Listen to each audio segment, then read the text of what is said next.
তো অনেক দিন পর আবারও পেয়ে গেলাম একটা বিয়ের নিমন্ত্রণ। আর এই দেখো সেজেগুজে বেরিয়ে পড়েছি। আর পড়েছিল প্রচণ্ড গরম, গরমে তো নাজেহাল হয়ে যাচ্ছে, তার মধ্যেও সেজেগুজে বেরোতে হলো। আর এই যে এসেও পড়েছি, প্রচণ্ড গরম হচ্ছে কিন্তু।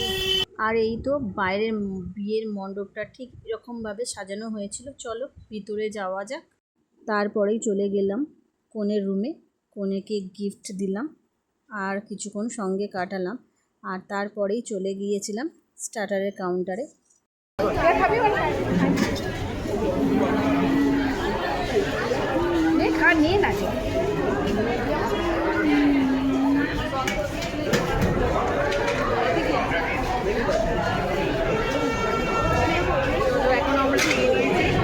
এটা হচ্ছে ফিশ বল আর এটা হচ্ছে চিকেন পকোড়া। এর ঠিক পরেই চলে এলো বর। আর এখানে কিছুক্ষণ ফটোশ্যুট হচ্ছে। আর চলো তোমাদেরকে সামনে থেকে দেখাই বরকে কেমন দেখতে। তো এই তো বর আছে আর তার সঙ্গে আছে নিতবর। তো চলো এবার ঠান্ডা কিছু ট্রাই করা যাক। তো আমি নিয়ে নিলাম এখানে আমপানার একটা শরবত, যা খেতে দারুণ ছিল। আর এদিকে চলো তোমাদেরকে যেখানটা বিয়ে হবে বিয়ের মণ্ডপটা দেখিয়ে দিই। আর এখানে কিছুক্ষণ ফটোশ্যুটও চলছে কনের। আর এই যে এই মণ্ডপের তলাতেই বিয়ের আয়োজন করা হয়েছে। তো এখানে বিয়ের সব আয়োজন করছে আর ব্রাহ্মণও এসে পড়েছে, সব গুছিয়ে গাছিয়ে নিচ্ছে। আর এই যে কনে। তো এখানে এইভাবে কিছুক্ষণ সময় কাটানোর পর পেয়ে গেছে খুব জোর খিদে। আর আমরাও বসে পড়েছি খাবার খেতে। আর রাতও অনেকটা হয়ে গেছে, প্রায় বাজে এখন ঘড়িতে 11টা 15 মতো। আর এদিকে আমাদের প্লেটও দিয়ে চলে গেছে।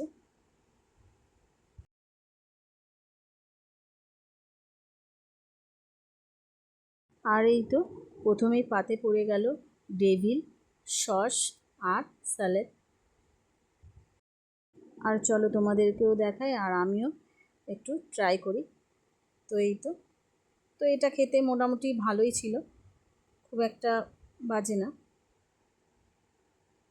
তবে আমার যেটা মনে হচ্ছে ফিশ বলের যে স্টাফিংটা দিয়েছিল ঠিক ওই রকমই মানে স্বাদটা লাগছে। তো ভালোই ছিল, খারাপ না, কারণ ফিশ বলটা তো আমার ভালোই লেগেছে আর এটাও ভালো লাগবেই। তো ভালোই ছিল। আর ঠিক তারপরেই পাতে পড়ে গেল কচুরি আর তার সঙ্গে ছিল চানা মশলা। দেখি ক্যামেরাটা সামনে নিয়ে জুম করে একটু দেখা বন্ধুদেরকে। তো এই তো তো এটাও ট্রাই করলাম, বেশ ভালোই লাগলো, খারাপ লাগেনি। তো একটাই পুরি নিয়েছিলাম, কারণ অনেকটা রাত হয়ে গিয়েছিল বলে খুব একটা আর খেতে ভালো লাগছিল না, ভালোই ছিল। আর তারপরেই দিয়ে গেল ফ্রাইড রাইস আর সঙ্গে ছিল যেটা হয় ন্যাচারালি চিকেন কষা কিংবা মাটন। তো এখানে চিকেনটাই ছিল। তো আমার ভাগে পড়েছিল একটা উইংস টাইপের। তো ভালোই লাগলো খেতে, এটাও মন্দ হয়নি, মোটামুটি খাওয়ার মতনই, ঠিক আছে, ঠিকঠাকই আছে, বেশ ভালো লাগলো।